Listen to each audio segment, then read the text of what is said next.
आलसी लकड़हारा पार्ट 3।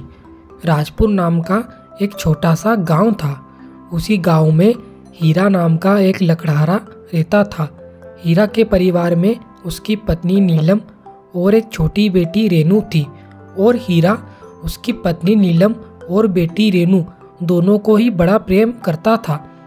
पर हीरा की बस एक ही बात बुरी थी कि वे बहुत ही आलसी व्यक्ति था। वे अक्सर काम से जी चुराया करता और उसे मेहनत करना जरा भी पसंद नहीं था। और उसकी इसी आदत के कारण उसकी पत्नी नीलम बड़ी परेशान रहती थी। और हीरा इतना आलसी लकड़हारा था कि जब तक के घर में खाने का राशन खत्म नहीं हो जाता तब तक वे जंगल में लकड़ियां काटने के लिए नहीं जाता और पूरा दिन बस ऐसे ही घर में आराम करता रहता। फिर इसी तरह कुछ दिन बीत गए और फिर एक दिन दोपहर के 2 बज चुके थे पर हीरा अभी तक सोकर ही नहीं उठा। तभी फिर कुछ समय के बाद हीरा की पत्नी नीलम हीरा के पास आई और फिर वे कहने लगी, अरे अब उठ भी जाइए, दोपहर के 2 बज चुके हैं, सूरज सर पे चढ़ आया है और आप हो कि अभी सोकर ही नहीं उठे। जल्दी से उठ जाइए, आज जंगल में लकड़ियां काटने के लिए जाना पड़ेगा क्योंकि शाम के भोजन के लिए घर में कुछ भी राशन नहीं है, इसलिए जल्दी उठ जाइए। फिर पत्नी की इस बात को सुनकर हीरा उसकी पत्नी नीलम से कहने लगा, अरे नीलम, मुझे कितनी अच्छी नींद आ रही थी पर तुमने मुझे उठा दिया। चलो अब उठ ही गया हूँ तो जाता हूँ हाथ मुंह धोकर जंगल में लकड़ियाँ काटने के लिए। तभी फिर हीरा की पत्नी नीलम हीरा की इस बात को सुनकर कुछ नहीं बोली और वे चुपचाप वापस रसोई घर में खाना बनाने के लिए चली गई। फिर कुछ समय के बाद ही हीरा जंगल में लकड़ियां काटने के लिए घर से निकल गया। फिर हीरा ने जंगल में पहुंचने के बाद कुछ देर थोड़ी बहुत लकड़ियां काटी और फिर वे आलसी बनकर वहीं सो गया और उसे ऐसे ही कई घंटे बीत गए। फिर जब कुछ समय के बाद हीरा की नींद खुली तो उसने देखा कि शाम हो चुकी थी, इसलिए हीरा ने कटी हुई लकड़ियों का एक गट्ठर बांधा और फिर उसे लेकर बाजार में बेचने के लिए चला गया। फिर हीरा ने उस लकड़ी के गट्ठर को एक व्यापारी के पास जाकर बेच दिया, जिसके बाद उन लकड़ियों के गट्ठर को बेचने पर हीरा को कुछ पैसे मिल गए। पर हीरा जंगल से बहुत ही कम लकड़ियां काट कर लाया था, इसलिए उसे बहुत ही कम पैसे मिले। फिर हीरा ने उन पैसों से थोड़ा खाने का राशन खरीदा और फिर उसे लेकर घर पहुंचा। फिर हीरा जैसे ही घर पहुंचा तभी उसकी पत्नी नीलम हीरा से कहने लगी कि आज आपको लकड़ियों को बेचने पर कितनी आमदनी हुई, कहीं आज भी आप रोज की तरह जंगल में लकड़ियां काटने की बजाय सो तो नहीं गए थे। तभी पत्नी की इस बात को सुनकर हीरा उसकी पत्नी नीलम से झूठ कहने लगा, अरे क्या बताऊं नीलम, आज तो मेरी कुल्हाड़ी खराब हो गई थी, इसलिए आज तो मैं बहुत ही कम लकड़ियां काट पाया और जिसे बेचने पर मुझे बहुत ही कम पैसे मिले थे और उन पैसों से मैं थोड़ा बहुत खाने का राशन लेकर आ गया। फिर हीरा की इस बात को सुनकर उसकी पत्नी नीलम कुछ नहीं बोली और फिर वे रसोई घर में खाना बनाने के लिए चली गई। फिर कुछ समय के बाद ही हीरा की पत्नी नीलम ने खाना बनाया और फिर वे दोनों खाना खाकर सो गए। फिर अगले ही दिन हीरा रोज की तरह जंगल में लकड़ियां काटने के लिए घर से निकल गया। फिर जंगल में पहुंचने के बाद हीरा ने हर रोज की तरह थोड़ी बहुत लकड़ियां काटी और फिर वे वहीं पर सो गया। और आज तो हीरा ने बहुत ही कम लकड़ियां काटी थी। फिर जब हीरा ने उन लकड़ियों को बाजार में बेचा तो उसके बदले में हीरा को बहुत ही कम पैसे मिले। तभी इतने कम पैसों को देखकर हीरा सोचने लगा, अरे इतने कम पैसों में तो मेरे आज का भी गुजारा नहीं होगा, इसलिए मैं एक काम करता हूँ, मोहन सेठ से कुछ पैसे उधार मांग लेता हूँ और कल सुबह जल्दी जंगल आकर कई सारी लकड़ियाँ काट लूँगा, जिसे बेचने पर मुझे बहुत सारे पैसे मिल जाएंगे। तो उन पैसों में से मैं कल ही सेठ के पूरे पैसे वापस कर दूंगा। फिर यही सोचकर हीरा मोहन सेठ से पैसे लेने के लिए चला गया। मोहन सेठ भी उसी गांव में रहते थे। फिर हीरा मोहन सेठ के पास पहुंचने के बाद उनसे कहने लगा कि सेठ जी नमस्ते, मुझे आपसे कुछ पैसे उधार चाहिए थे, क्योंकि आजकल मेरा कामकाज कुछ सही नहीं चल रहा है, जिसके चलते मेरी आर्थिक स्थिति बहुत ज़्यादा खराब हो गई है। इसलिए सेठ जी, क्या आप मुझे थोड़े पैसे उधार दे देंगे? तभी फिर हीरा की इस बात को सुनकर मोहन सेठ हीरा से कहने लगा कि हीरा, पैसे तो मैं तुम्हें उधार दे दूंगा, पर ऐसा ना हो कि तुम मेरे पैसे समय पर वापस ही नहीं करो।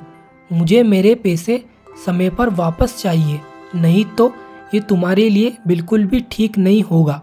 फिर मोहन सेठ की इस बात को सुनकर हीरा मोहन सेठ से कहने लगा, अरे सेठ जी, ऐसा कुछ भी नहीं होगा, मैं आपके पूरे पैसे समय से पहले ही लौटा दूंगा। फिर हीरा के इतना कहने के बाद ही मोहन सेठ ने हीरा को कुछ पैसे उधार दे दिए और फिर हीरा पैसे लेकर वहां से चला गया। फिर हीरा घर पहुंचने के बाद उसकी पत्नी नीलम से झूठ कहने लगा कि ये देखो नीलम, आज मुझे लकड़ियों को बेचने पर कितने सारे पैसे मिले हैं। तभी फिर हीरा की पत्नी नीलम हीरा की इस बात को सुनकर बेहद खुश हुई। उसे ऐसा लगा कि शायद अब उसका पति हीरा मेहनत करने लगा है, पर उसे यह बात कहाँ पता थी कि हीरा उससे झूठ बोल रहा है कि वो सारे पैसे मोहन सेठ से उधार मांग के लाया है। और नीलम बहुत ही भोली थी, इसलिए उसे उसके पति हीरा की बात पर बहुत ही जल्दी यकीन हो गया। फिर इसी तरह कई महीने बीत गए और इस बीच में हीरा ने गांव के कई लोगों से पैसे उधार मांग लिए थे, जिसके चलते हीरा पे बहुत सारा कर्ज हो चुका था। फिर जब एक दिन हीरा घर पर नहीं था, तभी अचानक उसके घर के बाहर गांव के कुछ लोग आए और फिर वे घर के बाहर से आवाज लगाने लगे, अरे हो हीरा, जल्दी से बाहर आओ, आज तो हम हमारे पैसे लेकर ही जाएंगे। फिर उन लोगों की आवाज को सुनकर उसकी पत्नी नीलम घर के बाहर आई और फिर वे उन लोगों से कहने लगी, अरे क्या बात है, आप लोग इतना शोर क्यों कर रहे हैं? और मेरे पति हीरा ने तुमसे कौन से पैसे उधार लिए थे? तभी नीलम की इस बात को सुनकर गांव के वे लोग कहने लगे कि तुम्हारे पति हीरा ने हमसे कुछ दिन पहले पैसे उधार लिए थे, पर अभी तक वापस नहीं किए, इसलिए आज हम यहाँ पर हमारे पैसे लेने आए हैं, इसलिए जल्दी से हीरा को बाहर बुलाओ। फिर उन लोगों की इस बात को सुनकर हीरा की पत्नी नीलम उनसे कहने लगी कि वो तो अभी घर पर है ही नहीं, जंगल में लकड़ियां काटने के लिए गए हैं। तभी फिर नीलम की इस बात को सुनकर वे लोग कहने लगे, ठीक है, हीरा आए तो उसे कह देना कि कल शाम तक हमारे पूरे पैसे हमें मिल जाना चाहिए, नहीं तो ये उसके लिए बिल्कुल भी ठीक नहीं होगा। फिर इतना कहने के बाद ही वे लोग वहाँ से चले गए। फिर जब शाम को हीरा वापस घर आया तो उसकी पत्नी नीलम गुस्से से हीरा से कहने लगी कि आज तो आपने हद ही कर दी, आपको मेहनत नहीं करना पड़े, इसलिए आपने गांव के कई लोगों से इतने सारे पैसे उधार मांग लिए। आप इतने आलसी हो ये मैंने कभी सोचा ही नहीं था। मुझे तो लगा कि शायद अब आप मेहनत करने लगे हो, पर आप मेहनत करने की बजाय और भी ज़्यादा आलसी हो गए। और ये देखो, आज आपके आलसी होने से ही हमारे पे कितना सारा कर्ज हो चुका है। अब कहाँ से देंगे हम इन लोगों को पैसे। फिर पत्नी की इस बात को सुनकर हीरा कहने लगा, अरे नीलम, मुझसे बहुत बड़ी गलती हो गई, मुझे माफ़ कर दो, मुझे ये सब नहीं करना चाहिए था। और तुम चिंता मत करो, मैं अब मेहनत करके जल्द से जल्द सारे लोगों के पूरे पैसे वापस कर दूंगा। फिर अगले ही दिन हीरा सुबह जल्दी ही अपनी कुल्हाड़ी उठाकर जंगल से लकड़ियां काटने के लिए घर से निकल गया। फिर जंगल में पहुंचने के बाद हीरा बहुत ही परेशान होकर यह सोचने लगा कि इतनी जल्दी इतने सारे पैसों का इंतजाम मैं कैसे करूंगा, क्योंकि कर्ज बहुत ज़्यादा है और आमदनी तो इतनी जल्दी हो नहीं पाएगी, तो मैं उन लोगों को पैसे कैसे लौटा पाऊंगा। फिर यही सोचकर हीरा दुखी मन से एक पेड़ से लकड़ियां काटने लगा और फिर हीरा ने कुछ ही घंटों में कई सारी लकड़ियां काट ली थी और फिर उन्हें लेकर बाजार में बेचने के लिए चला गया। फिर उन लकड़ियों को बेचने पर हीरा को बहुत सारे पैसे मिले। तभी फिर यह देखकर हीरा को अब समझ आ गया था कि यदि जंगल से जितनी ज़्यादा लकड़ी काटी जाए तो उतने ज़्यादा पैसे मिलेंगे। फिर यही सोचकर हीरा अगले ही दिन और भी जल्दी जंगल में लकड़ियां काटने के लिए घर से निकल गया। फिर जंगल में पहुंचने के बाद हीरा एक सूखा पेड़ देखकर उससे लकड़ियां काटने लगा। फिर हीरा ने जैसे ही उस पेड़ से लकड़ियां काटने के लिए अपनी कुल्हाड़ी उस पेड़ पर मारी, तभी अचानक वह पेड़ हीरा से कहने लगा, अरे हीरा, तुम्हें इस तरह मेहनत करता हुआ देख मैं बहुत खुश हुआ। फिर उस आवाज़ को सुनकर हीरा कहने लगा, अरे आप कौन हो और मुझे दिखाई क्यों नहीं दे रहे हो। फिर हीरा की इस बात को सुनकर वह जादुई पेड़ हीरा से कहने लगा, अरे हीरा, मैं वही पेड़ बोल रहा हूँ जिससे तुम लकड़ियाँ काटना चाहते थे, और मैं तुम्हें यहाँ पर काफ़ी दिनों से देख रहा हूँ कि तुम हर रोज़ यहाँ लकड़ियाँ काटने तो आते थे पर आलसी बनकर सो जाया करते थे। पर कल तुमने ऐसा बिल्कुल भी नहीं किया।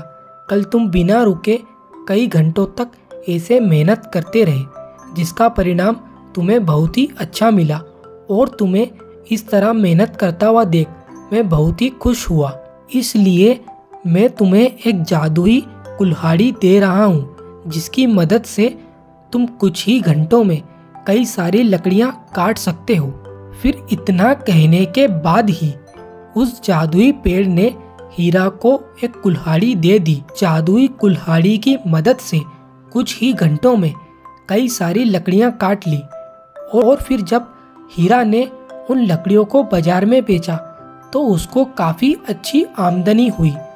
फिर इसी तरह हीरा ने कुछ ही दिनों में लकड़ियाँ काटकर और उन्हें बाजार में बेचकर कई सारे पैसे कमा लिए थे, जिसके चलते हीरा ने गांव के सभी लोगों के पूरे पैसे वापस कर दिए, और अब से हीरा ईमानदारी से अपना काम करने लगा। और यह सब देखकर उसकी पत्नी नीलम बहुत ही खुश थी।